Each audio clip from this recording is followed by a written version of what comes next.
Okay, alright. Welcome back to my YouTube channel. I'm Mandis Vlog. Naku, matindi. Mainit na revelasyon ni Catherine Camilon at ang kanyang nanay dito po sa video na gusto kong ibahagi sa inyo. Yan ang ating tatalakayin at marami pang iba. Laman nun ng video na yan. At kung bago pa lang po kayo sa aking maliit pa na YouTube channel, inaanyayahan ko po kayo, please subscribe. Sabay-sabay po nating i-like ang video na ito kung nagustuhan nyo po. Ako'y muling nagpapaalala mga kaibigan, kung pwede lang ho, patapusin po nating panoorin ang kabuuan ng vlog na ito. At nang sa ganon, lubos po nating maunawan. Heto na, samahan nyo po ako mga kaibigan, tuklasin itong revelasyon ni Catherine Camilon at ang kanyang nanay. Magugulat po kayo. Panoorin po natin.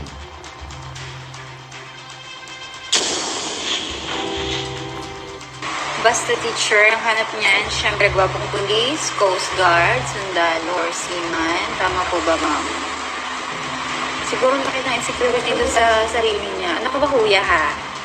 Kasali ka ba dyan? Nakita ka sa akin dali, titinok kong gwapo ka at kung ano ka. Para malaman mo kung ano nga. Sakit ng ulo ko, nagpapahinga ako, but this comment caught my ire. Ha ha ha, ma'am, narito ka ata. Totoo naman kasi ang alin ba? Yung sinabi ng lalaki na hanap daw ng mga teacher ay gwapong policeman, coast guard, sundalo, etc. Kung yun ay totoo at nakita niyo na yun sa mga teacher, anong problema doon? Anong masama doon? Kahit ako may karapatan akong pumili kung sinong gusto ko. Hello? At kung magkataon na ganyan yung napili ko, problema mo. Mga insecure yata itong mga taong to eh. Ma'am, kung tatanungin ka sa pakikipag-jowa o sa pakikipag-living, sana masagot. Ewan ko, kung na tumimbang yung tanong mo. That behavior is not very teacher. So frustrated with this participant. Hi, kung sino ka man, hindi talaga nakilala personally. I don't have to explain myself. Alam naman ng mga tao doon kung ano yung pinagdaanan ko. Tsaka, ako kaya yung lumugar sa akin. Hello?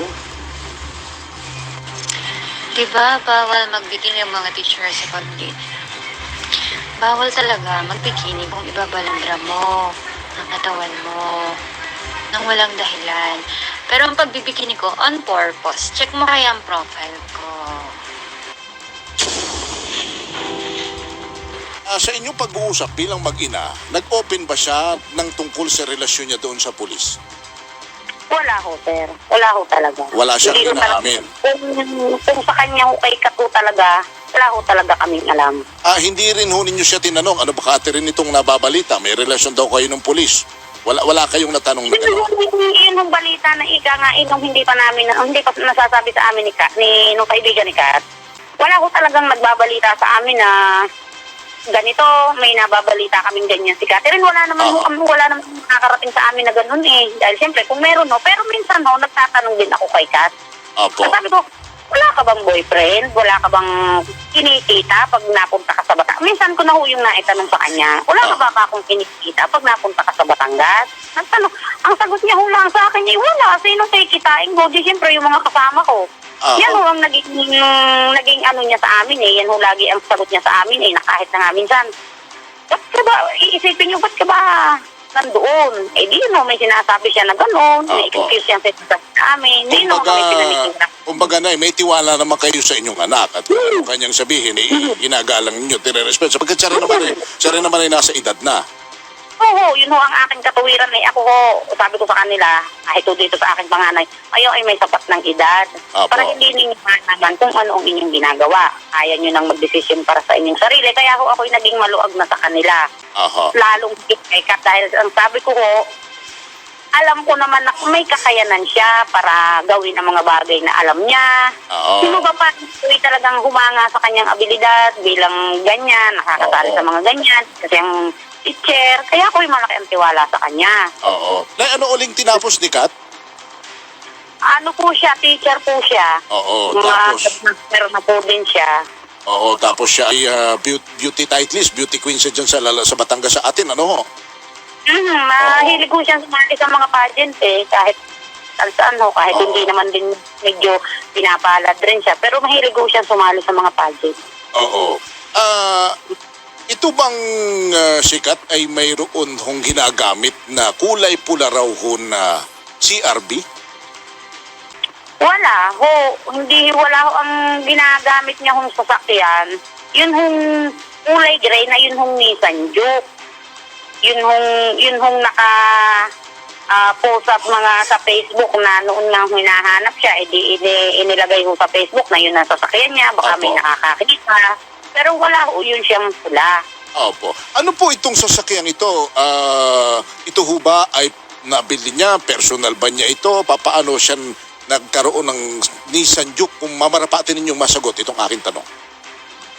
Nung una ho na inuuwi-uwi niya dito yan, ang excuse niya ho uling sinasabi sa amin, yung paliwanag niya sinasabi sa amin ay, ito ay pinahiram lang. Sa susunod na linggo ng Philippine National Police Forensic Group ang resulta ng DNA test sa buhok at blood samples na nakita sa abandonadong sasakyan at sa samples na kinuha mula sa mga kaanak ni Catherine Camilon.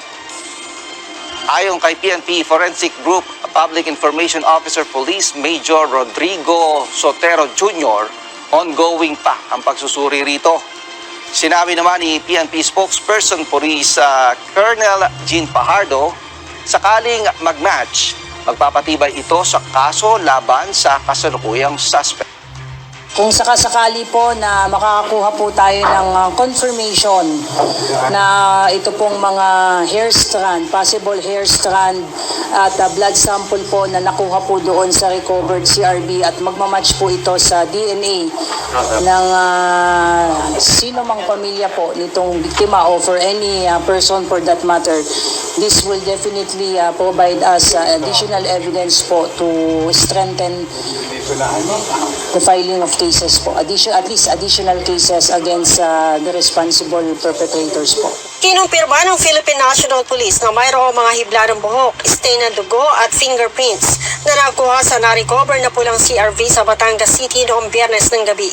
Ang naturang sasakyan, ang sinasabi ng mga witness na nakita nilang pinaglipatan sa katawan ng isang dugoang babae mula sa Nissan Juke noong October 12. Ayon kay PNP Public Information Office Acting Chief Police Colonel Jean Fajardo, pinuproseso na ng forensic group ang mga nakuhang sample sa loob ng sasakyan. Nakipag-ugnayan na rin po ang CADG4A sa pamilya. Kaugnay nito, kinasuhan na rin ang CITG4A ng kidnapping at serious illegal detention si Major De Castro, Jeffrey Ariola Magpantay at 2 John Does sa Batangas Provincial Prosecutor's Office. Probably some of you might be answering bakit po kidnapping and serious illegal detention pa lang po yung sinampa natin because the victim was reported missing from October 12 until today. So since wala pa po tayong nakikita na particularly yung corpus delicti kung determine kung ito po ba ay buhay pa o hindi, but kung sakasakali po in the coming days po ay meron pa po tayong mga additional ebidensya na makakala po relating to this case, then we are not precluded to file additional cases. October 12 na mawala si Camilon at huli itong nakita sa isang mall sa Lemery, Batangas.